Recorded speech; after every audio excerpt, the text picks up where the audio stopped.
project for my garden out at the farm. They are called buntings. Some people just call them flags. I've always just called them flags, garden flags. You just hang them around your fence. They're pretty. Also, for me, out there, it's pretty. At night, it's really dark. No street lights of any kind, and hard to see some of the fence. So you could like run right into the fence. These will keep flapping in the wind, and they will be noticeable. They will also, the flapping can scare some of the birds and stuff away too. I am using this pattern.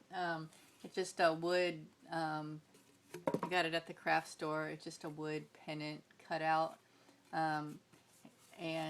What I've decided to do is I'm going to do I'm going to do them in 5-foot rows. I don't know how many I'm going to end up making. I went through my fabric stash and pulled out all the stuff that, you know, I've had forever, and just weird leftover things like some Halloween fabric and stuff. And I sorted it out, and I'm just going to go through and cut out all these flags. And what I decided to do is I took my pattern and I cut the fabric on the fold, so it comes out looking like this weird diamond thingy. I'm going to sew the first thing I need to do is I'm just going to sew strips. I'm just going to double them up and sew them with a zigzag. I'm not doing anything fancy here.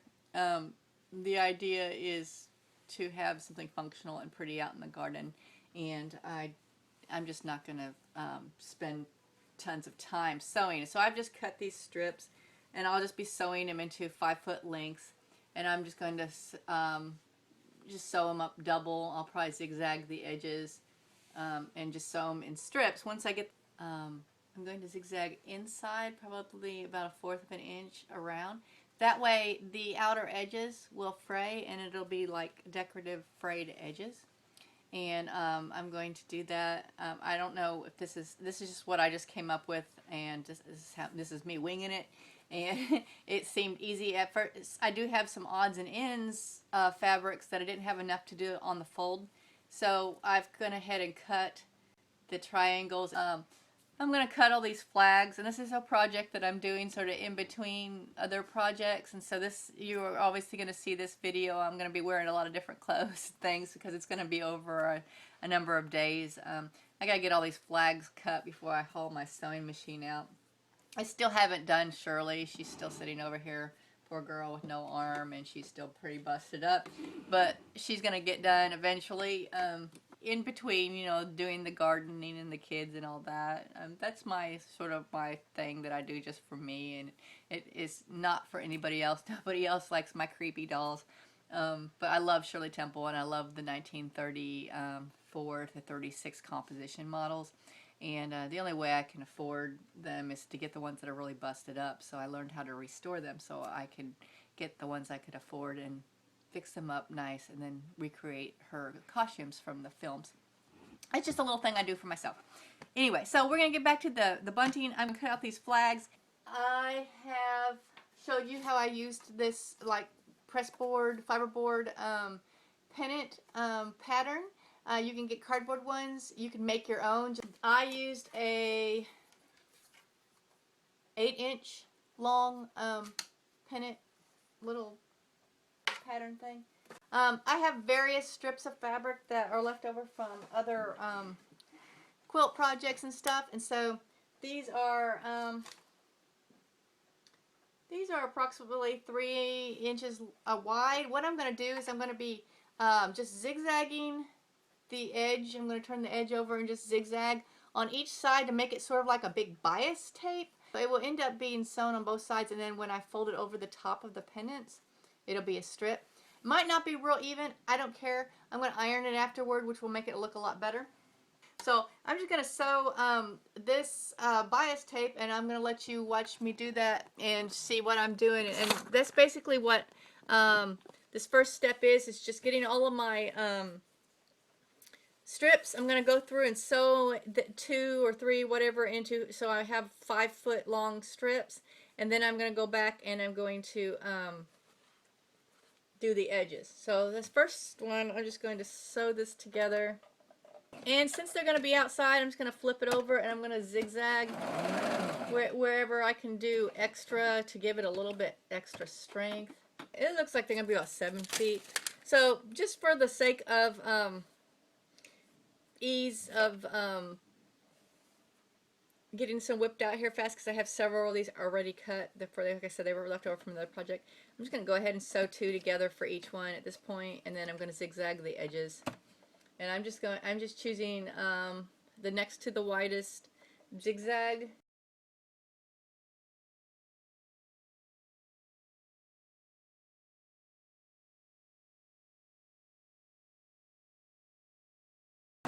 Now you can do these 2 ways. You can fold them over the top of the bunting strip after you sew it together, if you're using more like a rope or a twine or something. And that's why we cut them on the fold, so we could do that. Or you can stick them under now I think I've decided I'm going to put them under it. We'll make one and see how it turns out, and if I don't like it, then we can switch to the other way.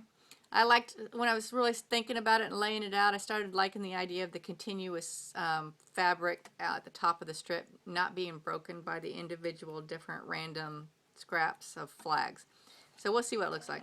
If you're doing the over the top kind, you don't want to, you're going to want to put your flags on the strip, the long strip first, and then do the zigzags. So you'd want to, you want to make your strip, and then you would want to put it, if you're going to choose to do it over the top. So you would put it under like this, and then fold it over, and then do your zigzags, and secure it that way so it's on the strip. But since I'm going to try to do this other method, I'm just zigzagging my flags together, so without being on the strip, because I'm going to put them inside the strip. So keep these continuous and don't cut your thread. It's going to be a lot easier to feed them all into your strip at the top. And we are going to do the get my coffee over here.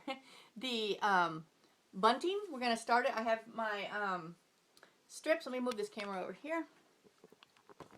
I have the strips that I made into like a bias tape, and I have zigzagged, just folded each edge over, zigzagged, and then I ironed them flat. So I've made several of those. And there was a change of plans. Remember, my strips were longer than I was going to originally do, just 5 feet strips, but they turned out to be longer than that when I joined 2 together, so that's what I got. Sometimes you have to change plans and roll with it, and that's what I did. I've also zigzagged all my flags, and remember, I'm not doing anything with the edges, because I'm just going to let the weather sort of erode them and rustle them and all that, and they'll fray naturally, and that'll look cool eventually when that happens. So obviously the sun will fade and the weather will fade. All of these things are not meant to last forever. We'll see how long they last when I put them up there, huh? But I've just left them hooked into like a flag here, already hooked together, and hopefully that will make it easier when I feed them into the bias tape. So first, to start with, I'm going to leave just a little bit, maybe 2-3 inches here at the end, because I'm not going to sew it there. I'm going to like leave it open, because I'm going to come back and I'm going to cut ties. I'm going to sew those into the end so I can tie it. I'm probably going to put one in the center as well. That one will probably have to wait till I'm done with the whole thing. The center of the strip and the ends of the strip to tie it to the garden fence. And I'm just going to insert. You see, I'm just going to open up my ironed bias-like tape that I've created. I'm going to slide that all the way back to the end. I'm going to fold it over like this. I'm just going to sew, and I'm probably just going to zigzag.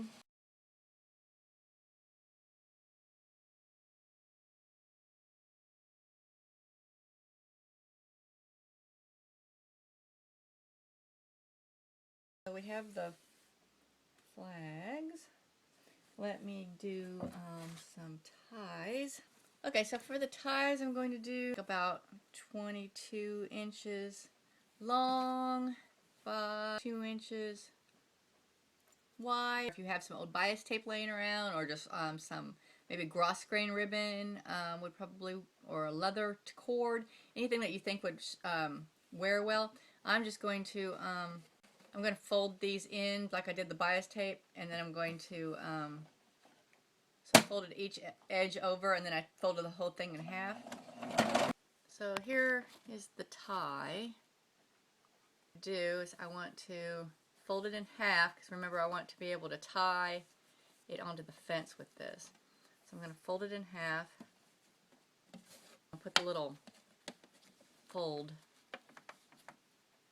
right here in that part that we didn't sew.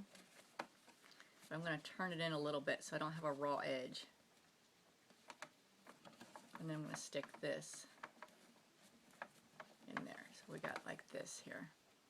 So there's no raw edge. Now because this is going to be getting a lot of stress, I'm going to zigzag in an X. Here's the tie hooked on. So now it can be tied onto the fence that way. Alright, I'm going to fold this in half, find out where my middle is. Here's my middle, and I want to sew a tie right there. I'm just going to sort of sew it between two of the flags. Okay, and then I'm going to go down here to the other end. I'm going to put on my other tie, fold it in half, folding the end inside, putting my half inside, and here is our bunting for our garden. Now, like I said, if you have coordinated fabric that you like, that's cool. But like I said, this was, for me, this was a scrap project. I had a lot of scrap fabric I needed to use up. And I would make something pretty for my garden and practical. It also has a function, which is the best kind of project. Mine uses up your scrap, has a practical function, and it beautifies something that you have to spend time in. So let's get this out to the garden and see what it looks like.